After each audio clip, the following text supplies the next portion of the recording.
क्या आप जानते हैं भगवान शिव मक्का में कैसे कैद हो गए? एक ऐसा रहस्य जिसे जानने के बाद आपका दिल कांप उठेगा और आंखों में आंसू आ जाएंगे। आज मैं आपको एक ऐसी कहानी सुनाने जा रहा हूं जो समय की धुंध में कहीं छुप गई है। ये कहानी है महाकाल के महेश्वर की, उस शिव की जो आज भी मक्का की पवित्र भूमि में मौजूद है लेकिन कैद है। नमस्कार प्यारे दर्शकों, दोस्तों आज हम एक नई कहानी और एक नया वीडियो लेकर आपकी सेवा में उपस्थित हुए हैं। शास्त्रों में कहा गया है कि अधूरी छोड़ी गई कथा दुख और पाप का कारण बनती है, इसलिए इसे अंत तक अवश्य सुने। और अगर आप अपनी माँ से सच्चा प्रेम करते हैं तो इस वीडियो को लाइक करें और कमेंट में माँ लिखकर अपना समर्थन दें। तो आइए बिना किसी विलंब के आरंभ करते हैं आज की प्रेरणादायक कथा। बात उस समय की है जब यह पृथ्वी आज जैसी नहीं थी। त्रेता युग की स्वर्णिम धूप में जब धर्म का सूर्य आसमान के मध्य में चमक रहा था, तब सारी पृथ्वी एक ही संस्कृति, एक ही आध्यात्म से जुड़ी हुई थी। उस समय अरब की धरती आज जैसी रेतीली नहीं थी। वहाँ हरे भरे बगीचे लहलहाते थे, नदियां कलकल करती बहती थी और उस पावन भूमि के मध्य में स्थित था एक अद्भुत मंदिर, मक्केश्वर महादेव का मंदिर। हाँ, वही मक्का जहाँ आज लाखों लोग तीर्थ यात्रा करने जाते हैं। लेकिन क्या आप जानते हैं उस स्थान का वास्तविक नाम था मक्केश्वर। यह शब्द संस्कृत से आया है, मोक्ष प्लस ईश्वर यानी मोक्ष देने वाले ईश्वर। कहते हैं कि जब सृष्टि के आरंभ में धर्म की स्थापना हो रही थी तो भगवान शिव ने स्वयं इस स्थान को चुना था। यहाँ उन्होंने एक स्वयंभू शिवलिंग की स्थापना की थी। उस दिव्य लिंग की महिमा का वर्णन कैसे करूं? वो श्वेत रंग के संगमरमर जैसा था जो स्वयं प्रकाशित होता था। रात्रि के समय तो मानो आकाश का चांद पृथ्वी पर उतर आया हो। उसकी दिव्य आभा से पूरा मक्केश्वर नगर जगमगाता था और जब सुबह होती तो सूर्य की पहली किरणें उस शिवलिंग पर पड़ती तो ऐसा लगता मानो स्वयं महाकाल अपने तेज से पूरे ब्रह्मांड को आशीर्वाद दे रहे हों। उस काल में मक्केश्वर मंदिर की महिमा तीनों लोकों में फैली थी। न केवल मनुष्य बल्कि देवता,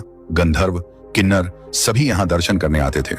इंद्रदेव जब भी कोई महत्वपूर्ण निर्णय लेना होता तो पहले मक्केश्वर महादेव के सामने आकर प्रार्थना करते। ब्रह्मा जी भी जब सृष्टि की रचना में कोई संशय होता तो यही आकर महाकाल से मार्गदर्शन मांगते। और माता पार्वती, कैसे भूल सकता हूँ उस दिव्य दृश्य को। हर पूर्णिमा की रात्रि में आदि शक्ति स्वयं यहाँ आती। उनके चरणों की मधुर ध्वनि से पूरा मक्केश्वर नगर गूंज उठता।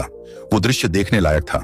चांदी जैसे उजले वस्त्र पहने, अपने माथे पर चंदन का तिलक लगाए, हाथों में रुद्राक्ष की माला लिए माता पार्वती शिव जी की परिक्रमा करती और तब पूरा मंदिर दिव्य संगीत से भर जाता।